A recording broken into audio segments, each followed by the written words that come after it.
दोस्तों नमस्ते। दोस्तों आज का टॉपिक का विषय है कि जो हमारा माइंड जो होता है, मस्तिष्क है, दिमाग, ये किस आधार पर काम करता है या कैसे काम करता है।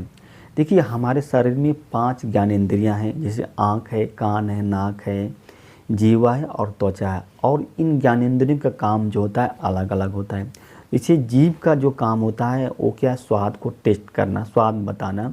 नाक का काम होता है इस सूंघने का काम करती है, गंध बताती है।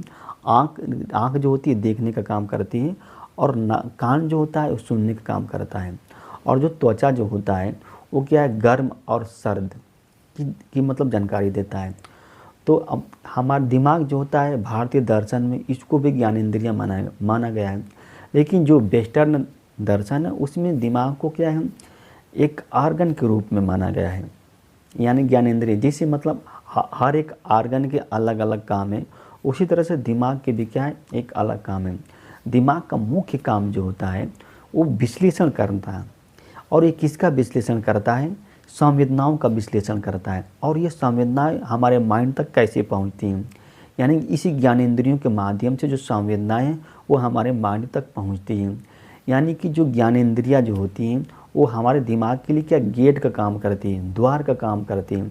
जैसे द्वार में कोई चीज़ प्रवेश करता है, कोई व्यक्ति प्रवेश करता है या कोई गाड़ी प्रवेश करती है, उसी तरह ज्ञानेंद्रिय के माध्यम से संवेदना और विषय जो है हमारे माइंड तक पहुँचते हैं। और माइंड क्या करता है, उसका विश्लेषण करता है। विश्लेषण करके ये हमारे मन को सौंप देता है। और जो फाइनल डिसीजन जो होता है वो मन लेता है। जैसे आपने कोई चीज़ खाया, जैसे मान लो खट्टा चीज़ खाया, तो इसकी संवेदना जो जीभ के माध्यम से हमारे मस्तिष्क तक पहुंची और उसका विश्लेषण करके हमारा माइंड जो होता है मन को सौंप देगा कि नहीं ये चीज़ क्या है, खट्टा है। उसी तरह आप कोई भी चीज़ इसको जैसे विषय सौंपेंगे माइंड को, वैसे क्या है, माइंड हमारा विश्लेषण करेगा। और उस विश्लेषण का क्या है, हमारे बॉडी पर प्रभाव पड़ता है। यानी कि माइंड को समझने के लिए आप एक कैमरे के का रूप भी समझ सकते हैं।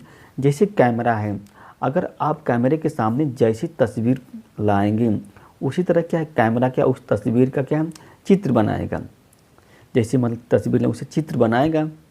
यानी कि अगर आप कैमरे के सामने क्या है, गंदी तस्वीर लाते हैं तो गंदी तस्वीर बनाएगा। और अच्छी तस्वीर लाते हैं तो कैमरा क्या अच्छी तस्वीर लाएगा। उसी तरह हमारे माइंड में, अगर हमारे माइंड में क्या गंदी विषय जाएगी तो हमारा माइंड क्या उसका विश्लेषण करेगा और विश्लेषण करके हमारे मन को सौंप देगा। तो इसका क्या है, गंदा हमारे शरीर पर क्या गंदा प्रभाव पड़ेगा।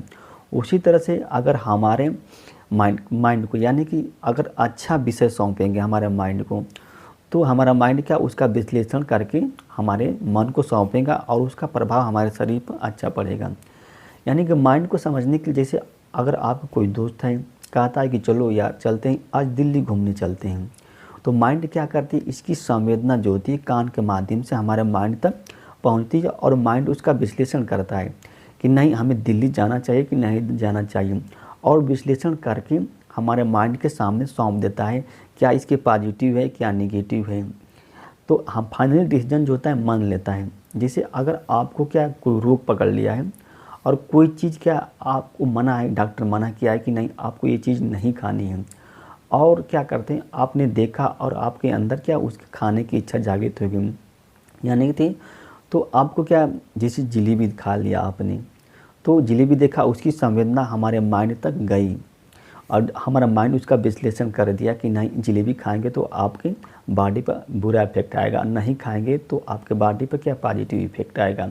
फिर भी डिसीजन क्या है, आपका मन ले लिया, आपने खा लिया, डिसीजन क्या मन लिया ना। तो इसी तरह माइंड काम करता है। देखिए माइंड एक तरह से क्या है, चेतना होता है। मन जो होता है चेतना होती है, उसमें माइंड में कोई ना कोई विषय ज़रूर रहता है और माइंड क्या करता है उसका विश्लेषण करता है। इसलिए अगर आप अपने जीवन में जैसे विषय आप इसको इस रूप में माइंड को, अगर मान लीजिए माइंड को अगर भूगोल सौंपेंगे, भूगोल का विषय सौंपेंगे तो वो भूगोल का विश्लेषण करना प्रारंभ कर देगा।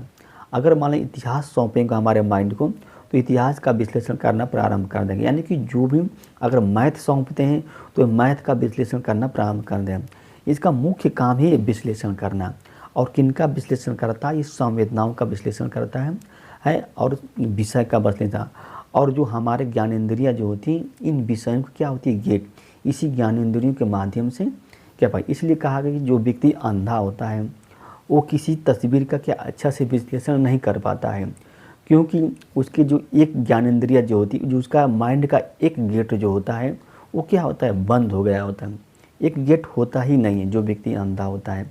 इस और चीज़ का वो सही से विश्लेषण कर पाएगा। जैसे अंधे व्यक्ति को आप खिलाएंगे तो सोच लगे कि नहीं खट्टा है कि मीठा है, लेकिन इससे पूछेंगे कि ये कौन सा व्यक्ति है, ये कौन सा चित्र है, तो वो पहचान नहीं पाएगा, क्योंकि उसका जो गेट, उसकी संवेदना है, उस संवेदना का जो द्वार है वो बंद है और वह संवेदना उसके मस्तिष्क तक नहीं पहुंच पाता है।